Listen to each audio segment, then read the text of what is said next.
Patrocínio: Apvida, saúde pra valer. Sebrae, a força do empreendedor brasileiro. Apoio: Governo do Estado do Ceará. Novas ideias, novas conquistas. Imagine duas pessoas, uma contaminada pelo coronavírus e outra saudável. Se a pessoa com Covid não usa máscara e espirra perto da outra também sem máscara, a chance de transmissão é muito alta. Se pelo menos uma delas usar, a chance já seria menor. E com os dois usando, aí seria muito baixa. Se sair, use sua máscara, cobrindo bem nariz e boca. E mantenha o distanciamento. Faça a sua parte. Olá, pessoal. Aqui quem fala é Peri Negreiros. Eu sou jornalista da Trend CE, multiplataforma de conteúdo especializado em investimentos e tendências de negócios no Ceará. Estamos aqui reunidos mais uma vez para mais um webinário, desta vez falando sobre inteligência artificial, como é que ela transforma a área da saúde, né? Como é que tem sido trabalhado esse campo na área de saúde. E a nossa proposta é compartilhar com os convidados e o público em geral sobre como a inteligência artificial na saúde tem sido usada como um recurso tecnológico no sentido de ampliar o potencial e a capacidade dos profissionais da área, otimizando o atendimento aos pacientes. Temos aqui hoje como convidados o professor Ney Paranaguá. Ele é docente no IFPI e sócio da Meida Health, empresas de tecnologia do sistema Apvida. Temos também conosco aqui a Mariana Gonçalves Ferreira. Ela é pesquisadora e gestora negocial. A Mariana Gonçalves Ferreira, que é pesquisadora e gestora negocial do projeto da aceleração da transformação digital do Estado do Ceará. Ela também faz parte do Iris Insight. E também aqui a Tiziana Linhares, que é professora e cientista de dados do Iris Insight também. Podemos introduzir já as perguntas apresentadas dos convidados. Vamos começar falando, gente, sobre a funcionalidade da inteligência artificial, né, no mercado e na gestão pública. Onde é exatamente que a inteligência artificial ela acontece, ela é inserida na área da saúde na atualidade? Eu estou pedindo essa contextualização para vocês, né, para a gente começar a inserir os nossos internautas nesse tema, né? Vamos começar com a Tiziana. A Tiziana pode começar a explicar para a gente como é que isso acontece, como é que ela vê essa questão da inteligência artificial na área da saúde na atualidade, onde é que a gente mais vê inteligência artificial e quais são os usos mais frequentes hoje em dia, Tiziana. Boa tarde, boa noite, seja qual for a hora que o internauta esteja acompanhando o nosso webinário. É isso mesmo. Olá, boa tarde, boa noite, bom dia. Eu quero agradecer o convite da Trends, né, de ter propiciado esse momento para que a gente possa discutir esse tema que é tão relevante, né? É uma área que, na verdade, está inserida, a inteligência artificial, em tudo, né? A gente quer aplicar e quer usar esses algoritmos para facilitar a vida do cidadão. E eu vou te trazer aqui alguns casos do que eu tenho participado, do que eu tenho trabalhado, né? Um deles foi durante o início da pandemia, o governo do Ceará, ele criou um plantão coronavírus.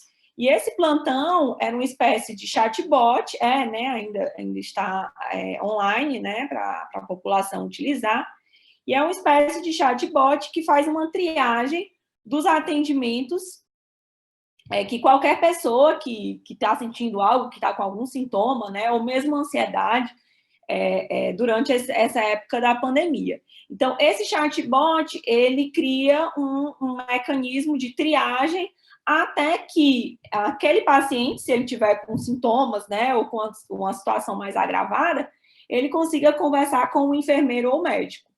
Então, a gente utilizou as conversas, né, que foram trocadas entre o paciente e o enfermeiro, o médico, ou mesmo as conversas com o bot, e criamos uma rede neural que ela é capaz de ler os textos, né, daquelas conversas e extrair os sintomas, os principais sintomas que o paciente relatou.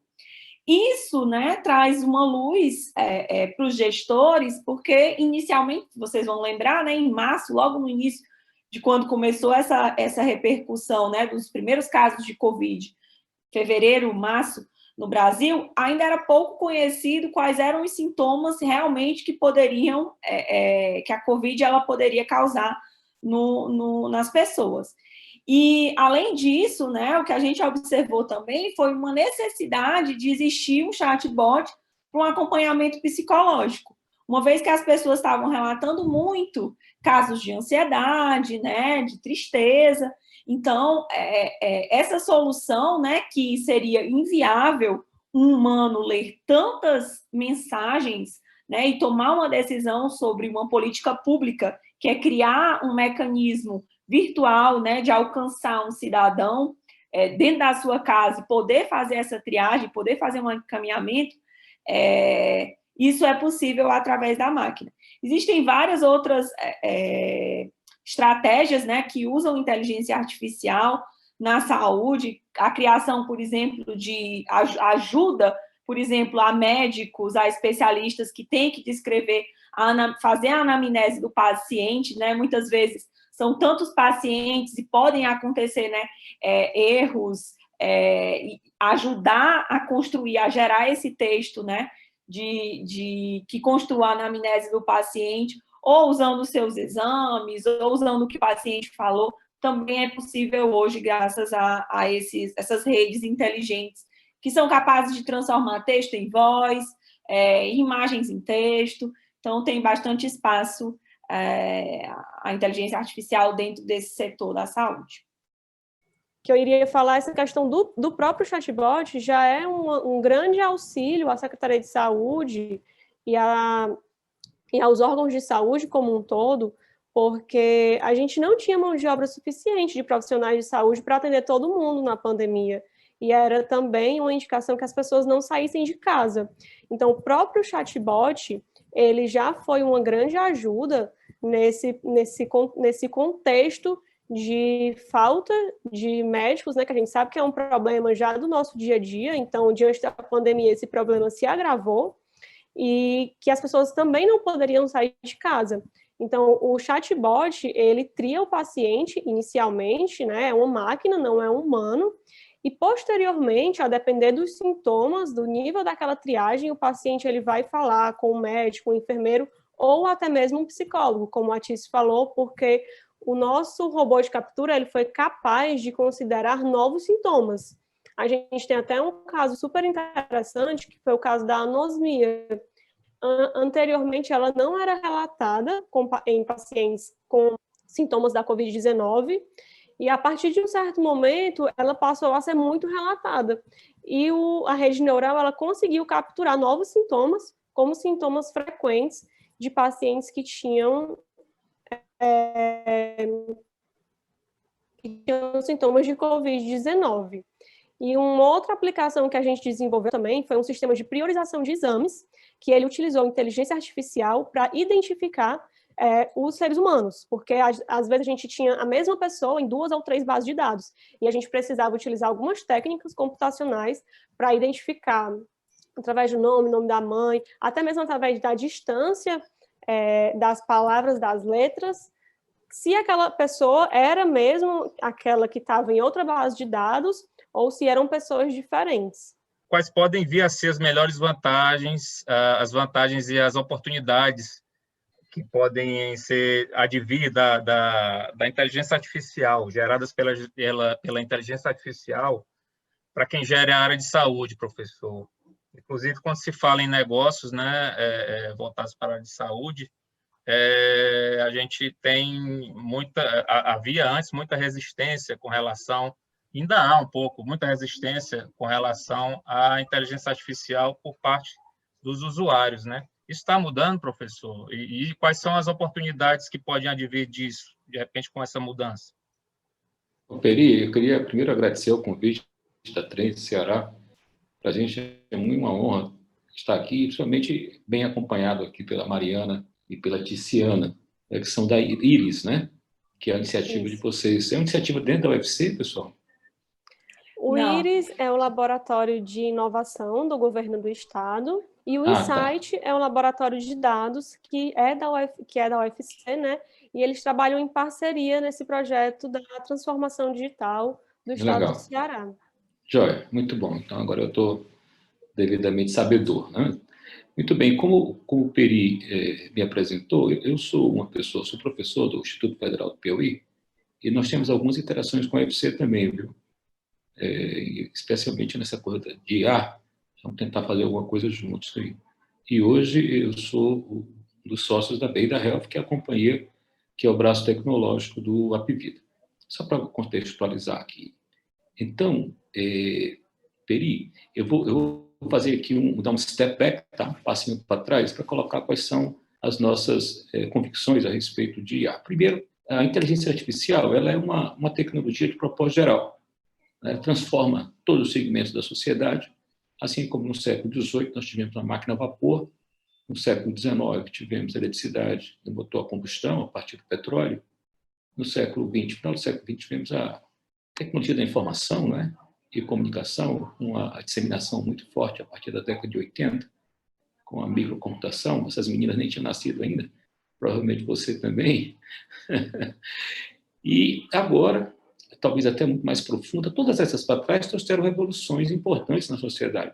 A primeira causou a Revolução Industrial, né, que é exatamente o nosso modo de viver até agora, nesses últimos 250 anos, e provavelmente esta nova tecnologia de propósito geral, chamada inteligência artificial, ela vai nos levar talvez a uma outra conformação de sociedade em todo o mundo, modificando todas as relações sociais e, por conseguinte, relações de trabalho, relações profissionais e coisas nesse sentido. Então, nós encaramos desta forma. A transformação que está se implementando na sociedade é muito profunda, profundíssima. Muita gente desconfia, mas a maioria, por estar dentro da onda, não consegue entender completamente a profundidade e a largura do contexto. Diante disso, uma tecnologia tão transformadora sempre tem aqueles, não sei se vocês já ouviram falar, no século XVIII tinha os Luddites, aqueles caras que queriam queimar as máquinas a vapor, porque iriam tomar empregos e aquela coisa toda. Vocês já ouviram falar disso? Ludismo é um movimento lá do século, depois continua até hoje. Nós temos os Luddites, eles permanecem, remanescem, fazem o discurso contra a IA, que vai fazer isso, fazer aquilo. A inteligência artificial veio para libertar o homem, veio muito para levar o homem de uma engrenagem na sociedade industrial, muito mais com o exercício de todo o humanismo que um ser humano carrega. Então, a minha visão é muito mais essa, e assim que eu encaro as coisas. Na área da saúde, aí nós temos dois segmentos bem diferentes. Nós temos o uso de IA para o desenvolvimento de tecnologias médicas, né? Tanto as próprias terapias, medicamentos, coisas dessa natureza, em que você tem a abreviação de tempos de pesquisa e outras coisas que são possibilitadas pelo uso de técnicas e abordagens de inteligência artificial, e, do outro lado, também o desenvolvimento de equipamentos. Os equipamentos hoje para apoio diagnóstico são equipamentos muito mais sofisticados que jamais foram, em parte em função do desenvolvimento da ciência da computação, a capacidade de processamento, armazenamento, essas coisas, mas, por outro lado, também o desenvolvimento da capacidade de analisar esses dados, construir correlações e relações de causa entre esses dados, que é possível, muito possível, a partir, aí essas meninas são professoras da matéria, estou aqui apenas me metendo, a partir do Deep Learning, né, que vemos aí a partir de 2011, que são as redes neurais convolucionais, né? A matriz fica menorzinha, você consegue processar uma quantidade de neurônios maior. Muito bem. Então, nós temos essa aplicação de IA lá naquilo que a gente chama de Health Deployment, né? É criar terapia mesmo para aplicar o indivíduo.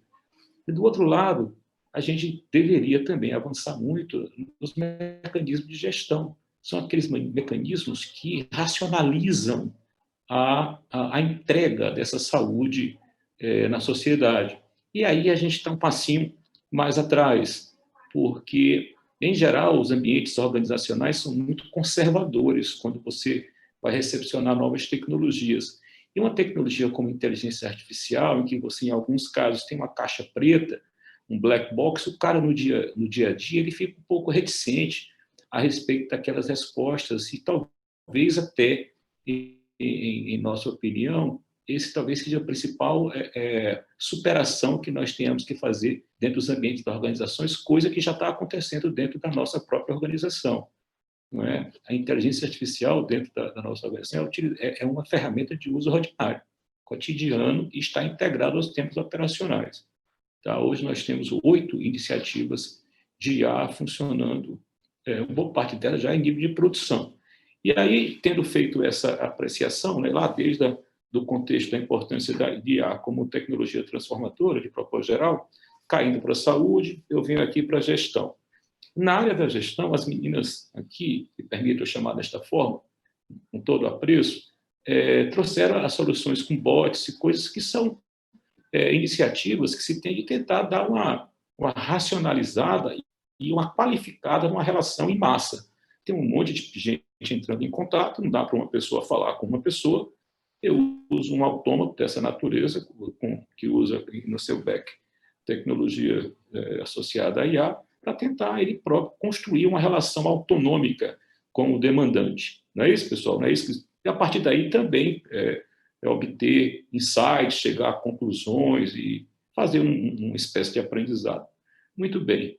É isso mesmo. Assim, nós temos que aprofundar cada vez mais a utilização desse tipo de tecnologia, e eu considero que nós temos os recursos hoje no nosso país, mormente os recursos intelectuais, né, aqui bem representados, e talvez o nosso desafio seja muito mais convencer os ambientes organizacionais a, de fato, recepcionar essas iniciativas.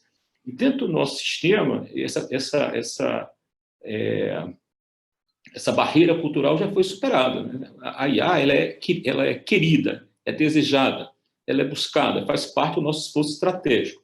Para pontuar, eu posso dizer algumas coisas para vocês. No nosso sistema, nós temos uma IA de regulação. Regulação é, basicamente, aquela resposta técnica médica sobre esse ato deve ser autorizado ou não, né?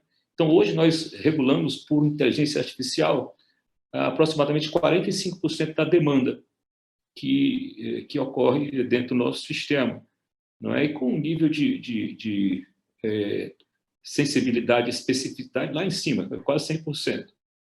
Isso é uma coisa que já temos, pessoal, porque há alguns anos nós temos uma superintendência de pesquisa e desenvolvimento organizada, nós temos 14 doutores e mestres trabalhando diretamente com IA, especificamente com IA aplicada a coisas da saúde.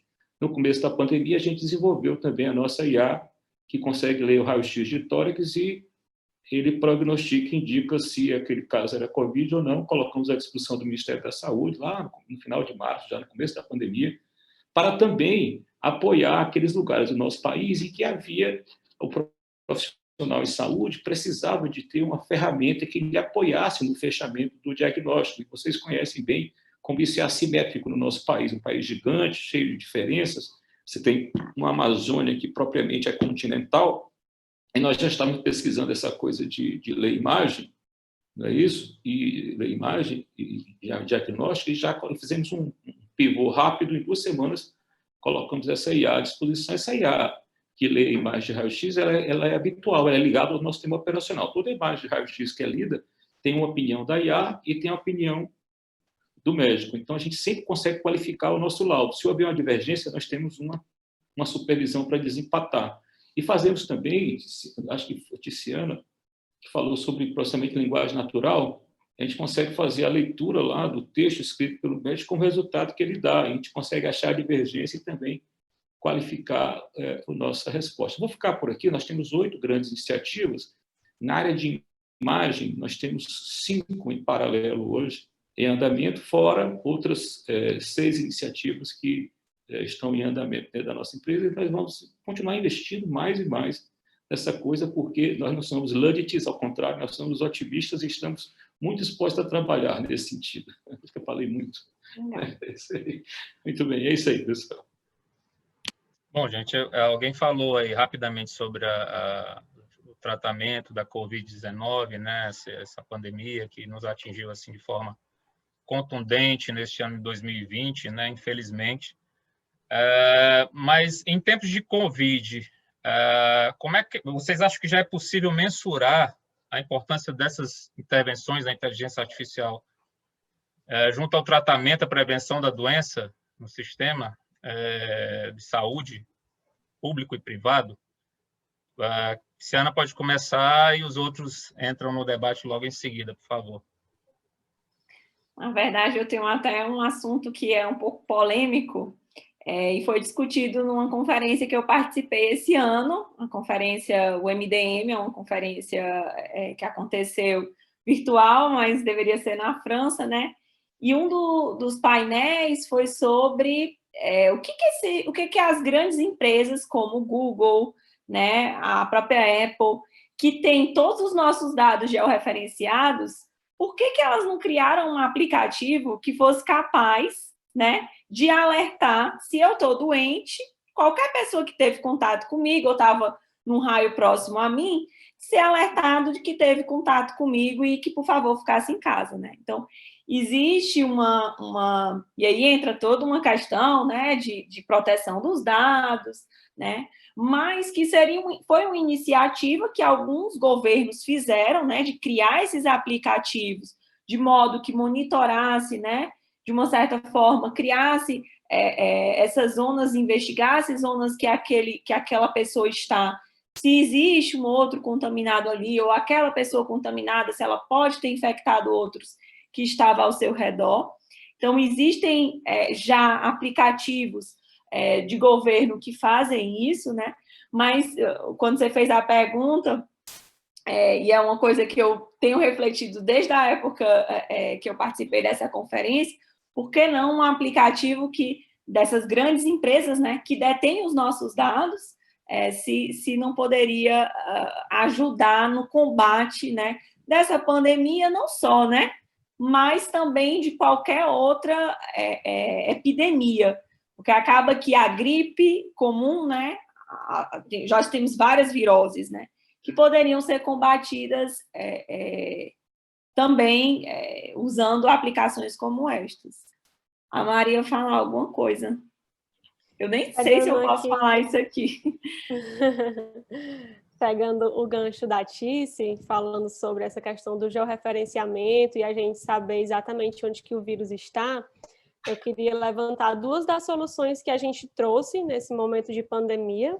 A primeira foi o Caminho Feliz, que está no Ceará App, que é exatamente isso que a Tiziana falou, né? Se o usuário permite que eles tenham a sua localização compartilhada com o aplicativo e ele tem contato com outro usuário que também tem o aplicativo e permitiu o compartilhamento daquela localização, caso a Secretaria de Saúde saiba, através do resultado de exames, que aquele paciente, aquele usuário do aplicativo é um paciente de Covid-19, ele já envia uma notificação através do aplicativo para todas aquelas pessoas que tiveram contato com ele, que é exatamente para que essas pessoas possam se isolar e possam ficar atentas a quaisquer sintomas, né?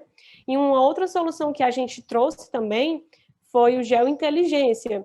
A gente já referenciou todos os casos positivos de Covid-19 para identificar o caminho do vírus, porque epidemiologicamente falando, a gente só consegue matar o vírus se a gente sabe onde ele está. Então, a gente sabe que aqui, por exemplo, o vírus começou nos bairros mais ali, Meireles, Varjota, Aldeota, e depois eles foram caminhando para a periferia. E aí, o que é que a inteligência artificial ela pode nos auxiliar nesse contexto? Que a gente saiba para onde o vírus vai antes que ele chegue, né? Para que a taxa de transmissão ela seja menor que 1. Então, a gente utilizou essas duas frentes para poder ajudar os profissionais de saúde no entendimento e no espalhamento desse vírus. Isso são duas iniciativas, complementando o que a Mari disse, duas iniciativas do IRIS, né? Do IRIS e do Insight, dentro do governo do Estado, né? No combate à pandemia. Nossa, muito bacana. É muito bacana. Eu vou fazer algumas perguntas para vocês, tá, Mari Para eu entender um pouco mais, eu gostei pra caramba disso aí. Mas para sentir À vontade, viu, professor? Quais foram os resultados? Primeiro, o que é que nós vimos? Nós temos um vírus que trouxe uma característica de exponencialidade ao físico, né? As taxas de transmissão do Covid-19 no mundo físico, elas assustavam porque podiam colapsar o sistema de saúde, dado a sua velocidade, uma velocidade que fugia do padrão normal. A exponencialidade é uma característica do digital, né? Ainda bem que nós temos as ferramentas do digital, que usamos para muitas outras coisas, para buscar enfrentar essa novidade que é um vírus exponencial no físico, né? E eu agradeço assim por toda a ciência e por toda a tecnologia por termos esse tipo de recurso. Imagina se nós não tivéssemos, né, lá na época, né, na espanhola, é isso, a gente enfrentar um espanhola com a velocidade de transmissão dessa lá naquela época, estaríamos perdidos, acabar com a humanidade, né? Bom, então isso é uma coisa positiva. Ver o tempo que nós estamos correndo para produzir vacina efetiva, saiu a notícia da Pfizer hoje, né? Pô, isso é ciência. E o digital, né, conseguiu se colocar à disposição, e com toda certeza é utilizado na construção dessas soluções em um tempo muito curto, dado a novidade deste vírus. Então, assim, eu louvo demais. Acho que no Brasil temos um problema adicional, que é a questão do dado. O nosso dado é um dado pouco estruturado e um dado insulado. Então, IA é um negócio de dados, né? O petróleo é o dado. Então, se o dado está ruim, está desqualificado, não estruturado e está isolado, a produzir inteligência como? Né? É muito difícil. Tem que ser esse pessoal heróico aí que vai no braço lá fazer o ETL, limpa, transforma e tal, e faz com que isso tenha algum significado. Alguns como. Aí eu quero me referir especificamente a esse trabalho que foi relatado aqui, os dois interessantíssimos, que é um vírus que espalha no físico. Eu preciso de um referencial, entender qual é o caminho físico dele. E bacana, as duas soluções são fantásticas. Primeiro, você vai achar o contactante para tentar isolar o cara. E a segunda, ele tem um caminho que ele está seguindo. E você consegue estabelecer uma barreira na frente. Naquele caminho, você pode predizer até para onde que ele vai, e estabelecer uma barreira isolada. Então, eu gostaria de saber de vocês quais foram os outcomes dessas duas iniciativas. Foram usadas, de fato? Vocês acompanhavam ali para e passo? Porque brilhante as iniciativas que, quando você liga um dado estruturado, que é aquele dado que vem do resultado do exame, e aí você tem a oportunidade de dizer que o sujeito tal não está com a doença, de um dado que está fora do sistema de informações, que é a localização dele, que você apanha do telefone. Que eu acho que isso que dá uma riqueza, você pegar a coisa estruturada, que está fechada, né, o continente é o sistema de informações, e consegue relacionar aquilo a uma variável de ambiente, como, por exemplo, a posição, que está aí, gera muita riqueza. Então, como é que foi isso? Eu vou aproveitar aqui, vou dar um aqui de jornalista para as meninas darem esse depoimento aqui, nos ensinarem como foi. Sim, professor, eles foram utilizados, pode ser, Tis. Você me complementa aí. Ambos foram utilizados, né? O caminho feliz, ele não foi tão difundido porque as pessoas realmente não queriam, o maior impedimento dele foi esse, as pessoas não compartilhavam a sua localização, né? Então, com isso, a gente realmente não tinha como georreferenciar e muito menos saber com quem foi que ela teve contato. E, às vezes, eu poderia até compartilhar a minha localização, por exemplo, mas a Tice não compartilharia a dela. Eu tive um contato com a Tice, então ela não vai receber essa mensagem, porque, da mesma forma, o sistema não tem como saber. Então, essa primeira solução, ela poderia ter tido um sucesso maior, caso a aderência da população tivesse sido igualmente maior. Hoje a gente ainda tem essas barreiras, né, de barreiras legais também, a gente só pode ter esse dado desde que o usuário compartilhe, e muitas vezes ele acaba não lendo a política, por isso que ele não compartilha, ele não sabe qual é a função, qual é o fim daquele compartilhamento, e por isso ele não fornece aquele dado. Mas talvez uma política de, não sei, um marketing mais bem feito do aplicativo, mais bem feito, que eu digo é mais difundido, né? A gente pensou nisso também, de gamificar, trazer a gamificação, talvez ajudasse ao maior engajamento das pessoas. Exatamente. E a segunda solução, que foi o georreferenciamento, aí já não dependia tanto do fornecimento de dados de terceiro, ele teve muito sucesso. A Secretaria de Saúde utiliza até hoje esses mapas de calor para entender para onde o vírus está indo, a taxa de transmissão, porque aí elas têm o resultado dos laboratórios, como Secretaria de Saúde, elas têm esse resultado, têm o endereço das pessoas, então elas podem, a partir dessa informação, plotar esses gráficos e entender essa mancha aí de calor que vai se formando no estado inteiro, né? A gente não trabalhou só em Fortaleza, nós trabalhamos no Ceará inteiro. Essa é a grande... Parabéns, viu? Muito legal. Que teve nessa conferência que eu participei, porque muitos aplicativos de outros governos, né, até de outros países, também precisava que as pessoas elas se engajassem e quisessem disponibilizar seus dados. Mas a gente sabe, né, que quando a gente usa o Waze, quando a gente usa um aplicativo como o Google Maps, a gente está permitindo que ele colete os nossos dados, as trajetórias por onde a gente está passando. Então, por que não ter uma iniciativa dessas grandes empresas, né, ou dessas grandes startups, dessas aplicações que georreferenciam, que criam rotas, para ajudar no combate da pandemia? Então... Eu nunca tinha pensado sobre isso, mas é verdade, senti uma falta disso agora, porque eles têm um manancial de dados à disposição, né? Exato. E tem muita tecnologia para gerar o resultado. Isso. Queria que vocês comentassem agora, especialmente a Tiziana e a Mariana, a respeito do trabalho, falasse um pouco mais do trabalho feito pelo IRIS e pelo Insight, nessa questão da governança digital, né, da inovação tecnológica, ciência de dados na gestão pública. Como é que funcionam esses eixos de atuação? Eu queria que vocês descrevessem um pouco mais como tem sido esse trabalho no governo do Estado.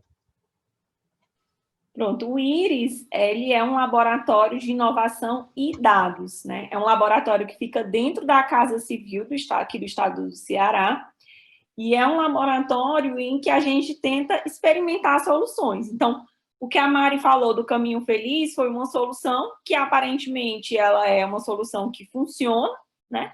Mas que precisa de um engajamento da população. Então, a gente, como laboratório, nós experimentamos e tentamos dar ao Estado, aos gestores, soluções, né, orientadas sempre a dados. A questão, por exemplo, do NLP, né, da processamento de linguagem natural, ali integrada ao bot, ele também foi uma forma, né, de trazer luz ao problema que muitas pessoas estavam passando, de ansiedade, de tristeza, e a construção de um chatbot para ajudar no apoio psicológico a essas pessoas. Então, o laboratório IRIS, além de querer acelerar a transformação digital, porque a construção de bots, né, de atendimentos virtuais, a questão, por exemplo, de agendamento, né, de ser feita virtualmente, de um atendimento presencial, são todas frentes em que o laboratório tem trabalhado para acelerar a transformação digital no Estado, mas tudo orientado a dados, orientado a evidências, né? O que o dado está nos dizendo sobre que se quer saber, né? Tomar decisões a partir de dados. Não sei se a Mari quer complementar. Perfeito, é isso mesmo que a Tice falou. O nosso papel nesse contexto de transformação digital é ajudar as secretarias do Estado a acelerar essa transformação. E como é que a gente pensa em fazer isso? Nós temos diversos entregáveis que eles funcionam de forma generalizada, como um serviço de agora me fugiu o nome, Tice. Agendamento. Um serviço de agendamento, né?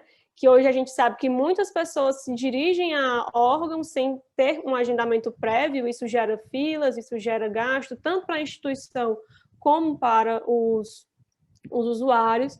Nós temos um portal único de serviço, onde a gente visa integrar todos os serviços do governo para que o cidadão não tenha que ficar entre um site e outro sem saber onde ele deve ir. Nós temos também o Ceará como a gente falou, que tem vários serviços lá à mão dos usuários, e uma coisa que a gente preza muito dentro desse projeto é a integração das pessoas que não sabem ler, das pessoas que não enxergam, das pessoas que estão nos interiores e não têm muito acesso, né? Porque a gente sabe que a transformação digital, ela pode integrar, mas ela também pode excluir.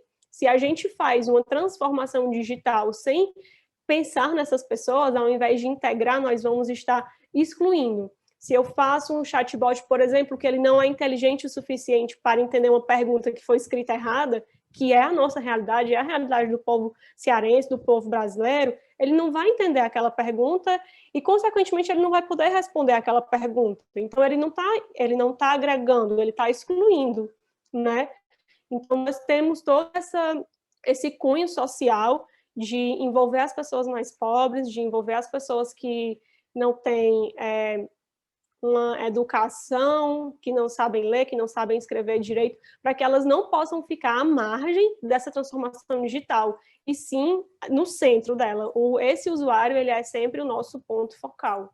Acho que a Tice quer falar. Tem uma outra iniciativa, rapidinho, do nosso laboratório, do IRIS, que é o uso da linguagem simples, né? Várias oficinas já foram ofertadas às secretarias, né, aos servidores, porque tudo passa pelo que a Mari está dizendo, né? Se a gente não consegue se comunicar de maneira simples, não simplória, né, de maneira simples com o cidadão, a gente não se faz entender. Então, como é que eu construo uma solução que ela deixa aquela pessoa que não entende, né, principalmente a linguagem médica, ela é muito rebuscada, né? Ela é difícil para qualquer paciente entender aquele diagnóstico. Então, como é que a gente simplifica isso de modo que qualquer um, né, qualquer paciente possa entender? Isso também faz parte da transformação digital e é uma das frentes do laboratório IRIS, é que a gente consiga transformar o Estado e usando linguagem simples, sempre, né? Perfeito. Que a gente consiga auxiliar os governos também a medir as políticas públicas que hoje existem, mas que elas têm, o governo tem essa dificuldade de medir, né, de até mesmo chegar nessas famílias que são conhecidas como famílias vulneráveis, famílias transparentes ao governo, porque muitas vezes não tem um documento, muitas vezes não tem um endereço. Então, é um projeto muito bonito, realmente, e que coloca sempre o cidadão como um centro, como um foco do nosso trabalho. Legal, meninas. Chamando novamente aqui o professor Ney para a conversa, né? A gente sabe que a Meida Health, da qual o senhor faz parte e comanda os trabalhos por lá, ela ficou responsável pela aplicação de inteligência artificial no grupo Apvida, né? No sistema Apvida. Eu queria que você falasse um pouco dessa experiência de gestão de inteligência artificial num volume tão grande de atendimentos, de trabalhos voltados para a saúde, professor, por favor. O Apvida, assim, ele enche os olhos de qualquer pesquisador da área de IA, né? Porque é um enorme repositório de dados estruturados e altamente qualificados. Assim, se você pensa que os sistemas de informação que controlam a operação foram feitos para controlar a operação, então você há de supor que os dados que estão lá, por mais que nós tenhamos um cuidado permanente em qualificá-los, né? Isso é um projeto que está em andamento, corre permanentemente na empresa, mas nós temos à nossa disposição um manancial de dados estruturados que, por sermos uma rede, um sistema que é verticalizado e integrado, a gente consegue entender o sujeito se comportando no plano de saúde, mas também consegue ver o indivíduo se comportando em hospitais, clínicas, em tudo. A gente consegue acompanhar toda a vida assistencial do nosso beneficiário, de maneira que nós somos, a partir daí, nós temos assim, um elemento original sobre o qual se detém, se aplicam os esforços na produção de inteligências artificiais, que elas não buscam uma outra coisa que não seja melhorar a eficiência, melhorar a eficiência para a gente significa fazer com que as pessoas façam o menor esforço para ter acesso à assistência à saúde e que nós consigamos fazer isso com um custo cada vez mais racionalizado, para que nós possamos transferir esse custo para o preço e aí produzir acesso. Isso está dentro da nossa perspectiva. Do outro lado, produzimos também a melhor qualificação na nossa prestação assistencial. Há um exemplo aqui no raio-x de tórax. À medida que eu tenho, nós temos raio-x de tórax e agora lombo-sacra também. Eu tenho duas opiniões, uma sempre da IA e outra de um profissional. Eu sempre vou poder qualificar melhor a minha resposta, né? Existe um número clássico em imagem de raio-x, né? Acho que na Inglaterra, eles consideram que 15% do laudo que é dado individualmente, na Inglaterra, um laudo de raio-x não é dado individualmente, sempre são 2 médicos que dão laudo. É errado. Então, a gente consegue trazer esse aspecto de qualificação. A Mariana falou em agendamento, né? Nós temos uma outra IA que consegue prever o absenteísmo. Então, a gente consegue agendar melhor, por exemplo. Então, assim, essas duas coisas, né? Melhorar. Nós temos os dados, essa é a coisa de base, a gente olha para os nossos dados como um ativo estratégico. Nós temos a capacidade de ganhar eficiência e melhorando a resposta. A gente não é tão duro. Quando você usa IA, você consegue caminhar por fronteiras difusas, mais maleáveis, mais flexíveis. Não são aquelas fronteiras ortogonais que o if and else muitas vezes nos obriga. Não é? E eu acho que isso dá uma versatilidade maior à decisão. Do outro lado, conseguimos qualificar e vamos continuar qualificando muitos aspectos da nossa decisão na prestação assistencial. É o segundo ponto. E o terceiro, aí, considerando a ciência de dados, né, a gente consegue retirar, extrair muito insight a partir daí, especialmente naquilo que uma IA baseada em Deep Learning consegue nos dar, que é muito mais entender as weak features do que as strong features, né? As strong features estão no rosto, você olha, e as weak que estão lá, né, escondidas. Então, são essas 3 vertentes que nós nos aplicamos aí de maneira cotidiana. Eu gosto sempre de repetir que é uma disciplina habitual, ordinária, corriqueira, dentro da nossa empresa. Nós recepcionamos a inteligência artificial para dentro da nossa organização e abraçamos a inteligência artificial com esses propósitos que eu acabei de citar. Bom, gente, nós vamos nos encaminhando para a reta final do nosso bate-papo aqui. Eu queria pedir de vocês as considerações finais. Se vocês quiserem ainda acrescentar alguma coisa na nossa conversa, fiquem à vontade. Mariana, por favor, pode começar.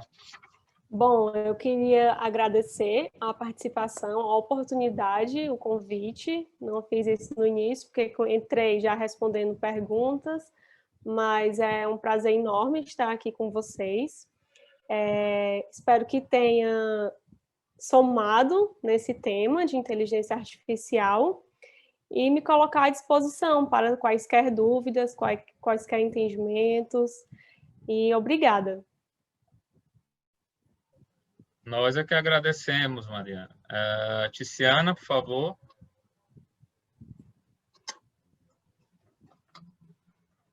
Também agradecer a oportunidade, né, de dividir esse espaço com a Mari, com o professor Ney. Foi um prazer participar. E também estou à disposição para esclarecer qualquer dúvida que tenha ficado na nossa fala, né?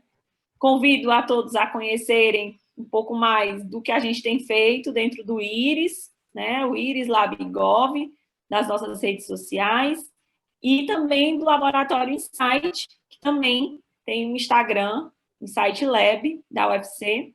Então, convido vocês a conhecerem um pouco do que a gente tem brincado, né, com inteligência artificial nos nossos laboratórios. Obrigado, professora. E agora, professor Ney, suas considerações finais. Eu queria agradecer o convite da Trend Ceará. Muito obrigado por me oportunizar a aprender com a Mariana, com a Tiziana, e também reconhecer essas iniciativas e experiências que elas exercitaram aqui no âmbito, especialmente da da Covid, então quero parabenizá-las, né, pelas iniciativas e pela forma que vocês apoiaram a sociedade por meio de suas atividades. Por último, como entusiasta daquilo, da inteligência artificial e daquilo que eu espero que ela transforme a humanidade, eu queria que você depois me pudesse ir em contato com a Mariana e a Tiziana, para ver se a gente consegue fazer alguma coisa juntos, com o Iris ou com o próprio Insight. E o Tiziano, viu, Mariana? Acho que talvez a gente possa trocar, no mínimo, trocar uma figurinha aí, aprendermos uns com os outros. Será um prazer. Essa é que faz a humanidade bacana, não é? Essa possibilidade de interagirmos. Então, ao final, muito obrigado. Queria agradecer a todos vocês pela oportunidade de estar aqui. Obrigada. Gratidão toda nossa. Obrigado, professor Ney. Torno a agradecer a presença de vocês, Mariana, professora Tiziana, professor Ney. Agradeço também a audiência, né? Mais uma vez, pedindo a todos que continuem seguindo nossas plataformas e redes sociais, a Trade CE, para estar por dentro das grandes tendências de negócios, as melhores oportunidades de negócio no Ceará. Deixo o meu muito obrigado e o meu até breve. Tchau, tchau, pessoal.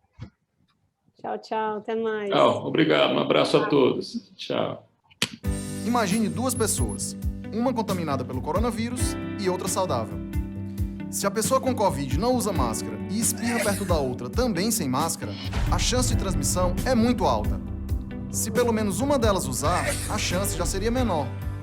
E com os dois usando, aí seria muito baixa. Se sair, use sua máscara, cobrindo bem nariz e boca. E mantenha o distanciamento. Faça a sua parte.